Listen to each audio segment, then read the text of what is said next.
This is a call for an uprising. Welcome to today's show. I wanted to cover Halloween. I know a lot of you have asked me to cover it, to talk about the origins of it, the satanic origins, obviously, of it, involving the traditions with trick-or-treating and all of the things that we know are traditions in America, which are all satanic, but everybody has been brainwashed into doing and accepting. Obviously, Halloween and All Hallows Eve are the days that these Satanists perform blood rituals, human sacrifice, animal sacrifice, all of these disgusting things that I talk about on this channel that they do.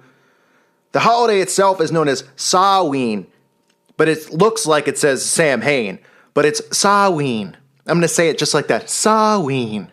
Okay? It's a 3-day fire festival in which sacrifices were given to fires for the sun god, which is a common theme that you will see amongst all of these Satanists. Sun worship, over and over. Samhain, or Halloween, All Hallows Eve, is a festival for the dead. Now, I exposed the Beltane on this channel months ago. The Beltane is the festival for the living. The Beltane is when the veil is at its second thinnest. That's what they believe. And Halloween is when the veil is at its thinnest. So these dates are significant to them because when they perform their rituals, their bloodletting rituals, blood sacrifice, I should say, rituals, and they commit these heinous acts by sacrificing humans, sacrificing animals to Satan, the veil is thin so they can invoke more demons. And they believe that they're, the wishes that they have a better chance of being granted because of how thin the veil is, and they can communicate better with the dead. So there's a slew of traditions that occur during this period from October 29th to the 31st. I talked about October 13th being the first day that this all really starts. This is the preparation period from the 13th to the 31st. Obviously, there's significance behind the number 13, and also 31 backwards is 13. We know how they operate with the law of reversals. So Samhain is the Celtic lord of the dead, and it's considered a stag god. A stag god in the occult is always a reference to the ancient male god Nimrod.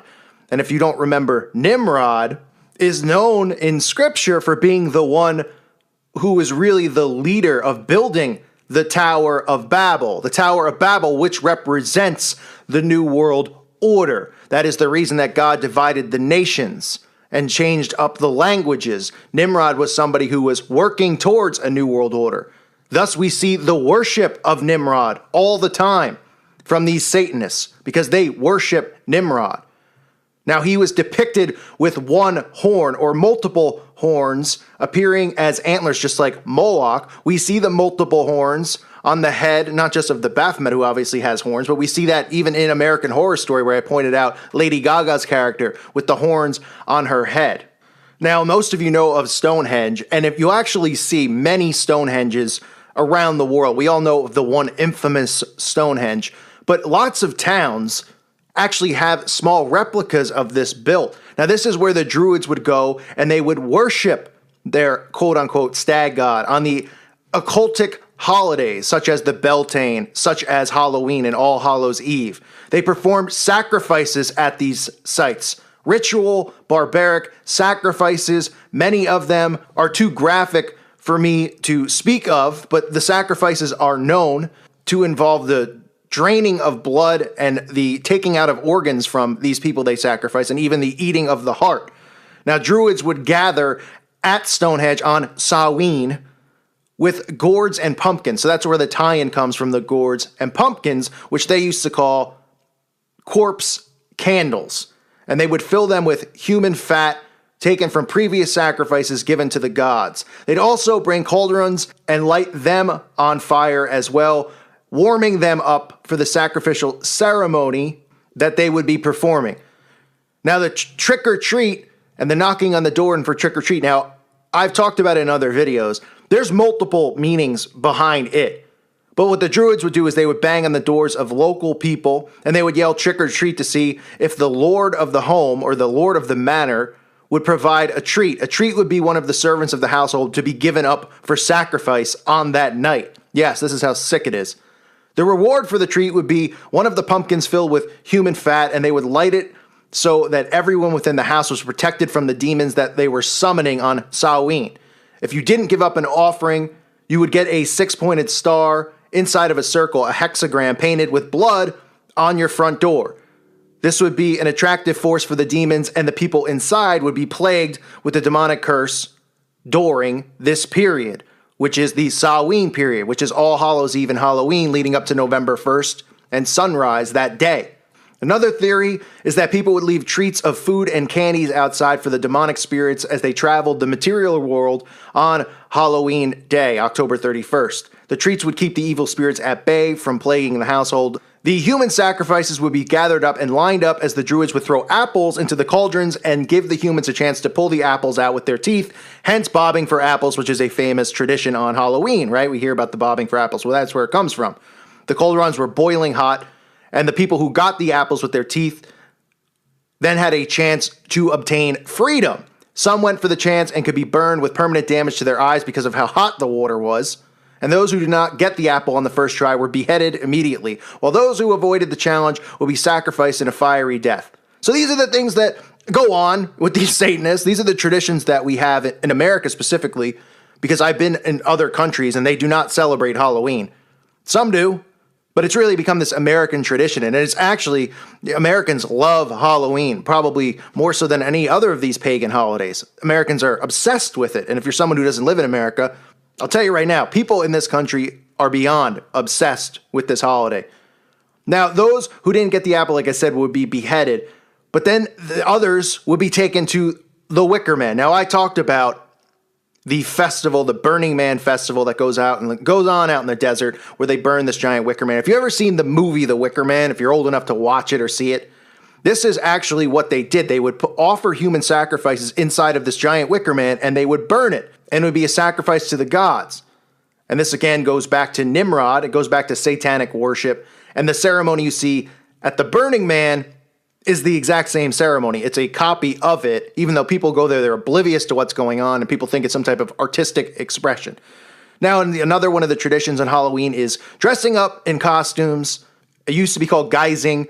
This came about because the veil between the spiritual world and physical world is its thinnest, like I said earlier, and the departed souls can come visit their loved ones they believe during this period. The lit flames in the sacrificial areas are a beacon for the spirits to find and enter into our world. They believe this could filter out the evil spirits by dressing up in costumes that they could scare away evil spirits. So the druid priests would wear scary clothing to keep them away. Now, I talked about in other videos about how important Halloween was to them and how high the kidnapping rate used to be before, obviously, abortions, which is now their way of getting blood sacrifice and ritual sacrifice whenever they want, because so more and more people have been convinced to perform abortions and get abortions, and they don't even think that they're killing or doing anything because they've dumbed down society so much that they don't. But on this day, having children be the ones that dress up and go door to door, okay, because when we're talking about druids doing it, we're talking about adults, right? We're talking about adults who are doing it to scare away evil demons. Halloween, obviously, is targeted at children. Children are the ones who really dress up. Once you hit a certain age, people stop trick-or-treating. I know now it's becoming popular again because kids go to parties now and dress up or go out to the bar or whatever they do. I have no idea, really, but I know that it's become popular again. I know when I was young, it wasn't, once you got to a certain age, kids stopped doing it because they felt they were too old or too mature. So it was really targeted towards 3, 4, 5, 6, 7, 8, 9-year-olds, 10-year-olds, right? And then once a kid hit a certain age, they didn't have to go trick-or-treating with their parents. They could just go with their buddies. Well, this is when they would abduct children. This isn't a coincidence that children were getting abducted more and more and more throughout the decades on Halloween night. And they can get away with it because the kids would go out on their own without their parents. They'd be in costumes, and people would scoop them up off the streets, and then that would be the human sacrifice. They would use them for human sacrifice and blood rituals. Okay, now we don't see it as much. I'm sure it still is very, very high, the rate of people that get abducted. But they don't need to target it as much. Then they needed the blood offerings and the blood sacrifices. And some of the times, or most of the times too, they had people in their covens who would offer up their own children, or who were specifically in those covens to give birth to kids who were specifically, the birth was done so that these children could be sacrificed, so they could do their blood rituals. But they also would go around abducting children if they didn't have someone there, a child there for the blood sacrifice on Halloween. And it was an easy way for them to do it, right? Because kids are running around in the streets. They don't have to break into someone's house. They could scoop them up off the streets because a lot of parents weren't, necessarily going trick-or-treating with their kids once they hit a certain age. And, kids want to go by themselves. They don't want to have their hand held by their parents when they're 10 years old or 12 years old. And it's true. I mean, even if it's a friendly development, they'd still be out on their own. And it was an easy way for them to abduct children. And that is a fact. And I know people say, well, that's not no origins to it. Well, it does have origins to it. That's why they market it towards young kids. That's why it's marketed towards little children.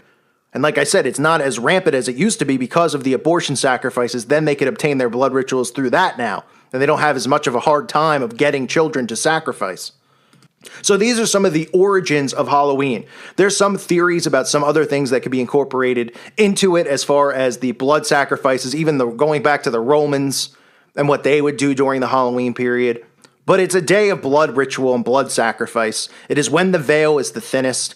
And these are other examples of the traditions that go along with Halloween. I exposed Easter. Many people have exposed Easter when I first started my channel. All of these traditions that go on during these holidays, they're all pagan. They're all satanic. And the problem in America is people become so attached to the holidays that it's hard for them to separate it. They love the holidays more than they love. People will be more likely to separate from the television before the holidays because the holidays remind them of things when they were a kid. It's all part of the mind control. But these are all satanic holidays that are celebrated, the mainstream ones, Halloween, Easter, Christmas. They're all pagan at the core and satanic. And specifically Halloween, which is literally, Christmas is also a day of blood ritual for them. But Halloween is when the veil is its thinnest. It's very important for them this time period, very important. So again, these are the traditions that are around Halloween, involving the Druids, all these things that we see still around the year, right? We see the Wicker Man ceremony, the Burning Man ceremony, which is really the Wicker Man. And you could watch that movie if you're not understanding of what the Wicker Man is and how it's, they burn people and sacrifice them inside of the Wicker Man, inside of the quote unquote Burning Man. And these are the traditions around dressing up and the bobbing for apples and the trick or treating and what really matters to them at the core, which is the blood ritual sacrifice on that night, specifically of young children. And again, that's why, or one of the reasons it's marketed so heavily towards children is because they used to, for them, they could go around and scoop up kids during this period. So keep those things in mind. I wanted to point it out to everybody out there. I know there's a lot of people that don't understand Halloween. I know that there's some other beliefs to it regarding it. I'm not saying that those are wrong, but there's many things that tie into the Druids and the blood sacrifice. But the important thing to remember is that it is a satanic holiday, Samhain, as it's called, even though it's written Samhain. And it's important to remember that spiritual warfare is real. It's going on. I mentioned it in almost all my videos. But during these time periods, make sure that you're staying strong in your prayer, and so you're not under demonic attack. They're protected from it because these people are performing these rituals and they're sending demonic attacks out towards Christians specifically. So stay strong in your faith, stay strong in the scriptures. I thank you for listening to today's show. God bless all of you and your families.